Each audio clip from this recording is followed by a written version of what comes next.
on Capitol Hill. Because his vision requires transaction in order for him to be transformational.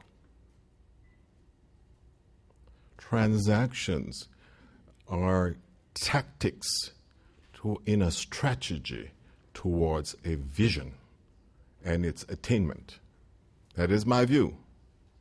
And it is my view that sometimes in life you have to come out of your character, so to speak, in order to accomplish something that you believe firmly in and can deliver if you're able to do that. And this is not a question of the man's capability or his character. It's not a question of that.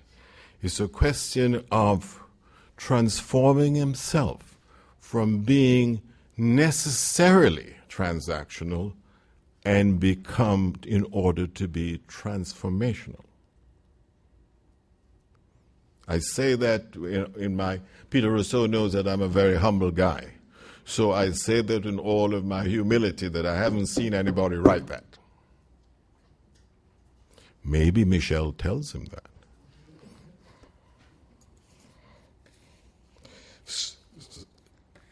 The other thing that President Obama inherited was this lingering terrorism that pervades and permeates many societies and so forth, and find fodder and solid ground on which to perpetuate this nihilism, is what I call it.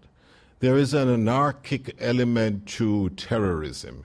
It is not just jihadism.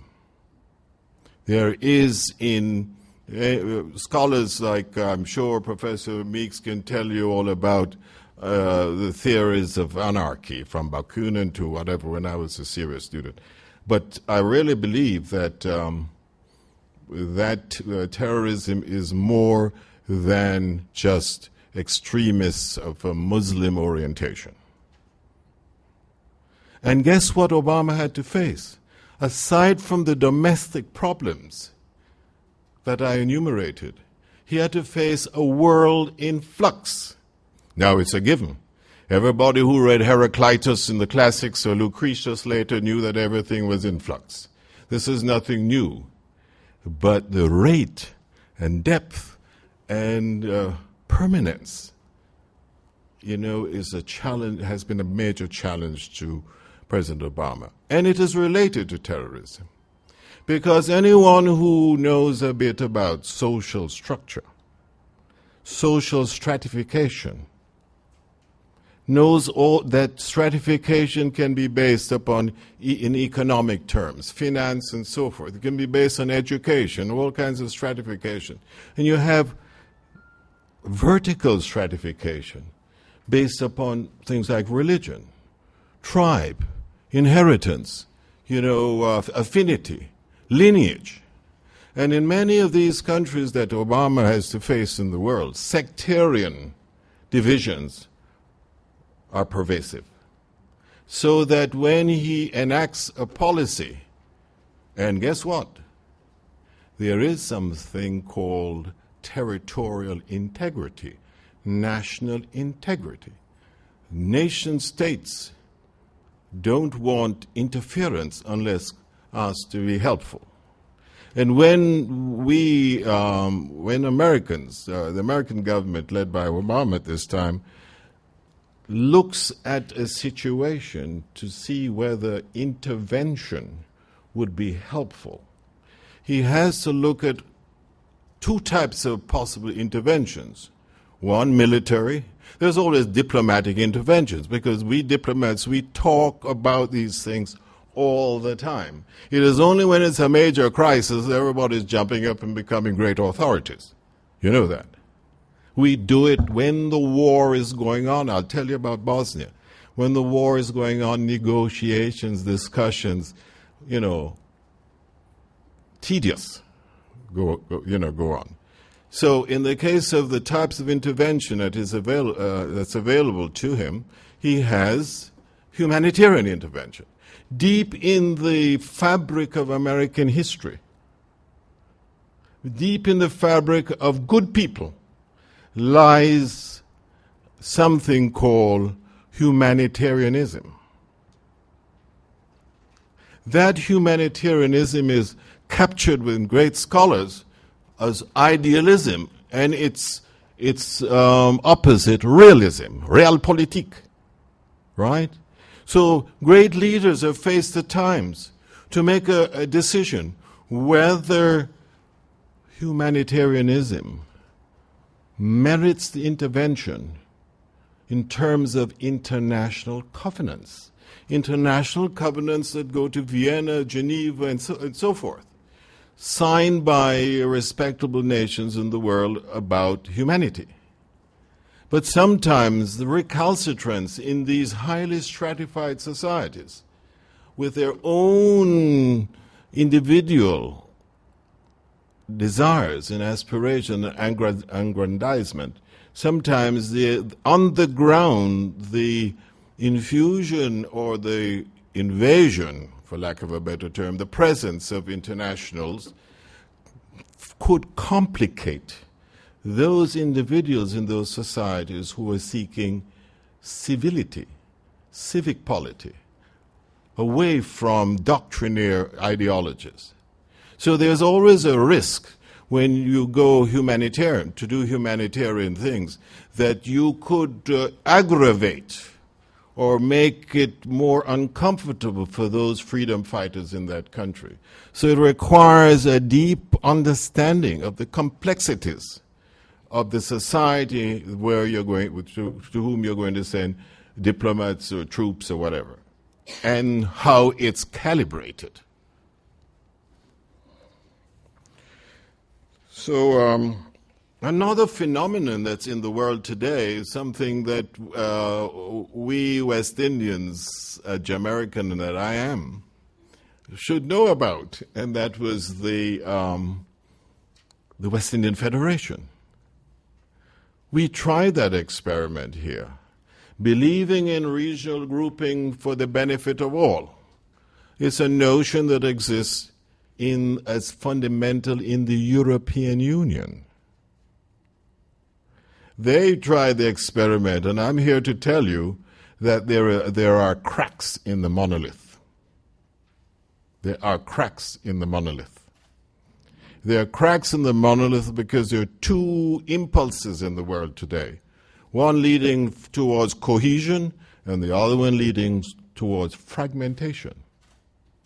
If you brilliant scholars here, went to all of the newspaper articles written in The Gleaner, The Observer, even The Star, right? And you went to the Wall Street Journal, and the Times, and Le Monde, and, Der Spiegel, or whatever, you would not have found any serious conversation before the Soviet Union disintegrated. Even in academia, there was sparse analysis or research in that area.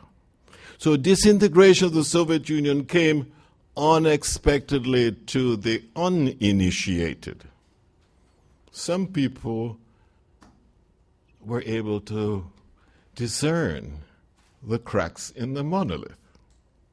The cracks in the monolith has myriad implications for international geopolitics today. Stop and think. There are three countries that were part of the Soviet Union. I have my map up here, and where is my specialist? Three countries of the former Soviet Union, aside from Russia itself. Three countries border China. Kyrgyzstan, Kazakhstan, and Tajikistan. Now, which button do I press? This looks like an interesting thing. Up here. When I get to China, I'll tell you a little bit. I'll titillate you by saying this part of China is not a part of the economic growth that you're hearing about China. Xinjiang province. It is not, where the Uyghurs come from. Muslim Chinese. And in China, when you speak of numbers, you think of millions, right? I was in Chengdu, where Sichuan Chinese food on my way to Lhasa, Tibet. And it was only 7 million people in that town. And that's in 1989, just before Tiananmen Square. So the map is here to be instructive, not to test people in geography. But so what I'm saying to you is the disintegration of the Soviet Union has implications today, not only externally, but internally. You hear in America, in Canada and places about Caucasians. Oh, he's a Caucasian. Nobody knows who's a Caucasian. The Caucasians come from Caucasus, which is Dagestan, the area, and Chechnya and these areas. And those are areas trying to also gain greater independence. Further, I give you 2 more examples. Nobody knows about Nagorno-Karabakh. It's somewhere up there in near Uzbekistan, near Ukraine. Where's Ukraine? There is one problem here in an area called Transnistria.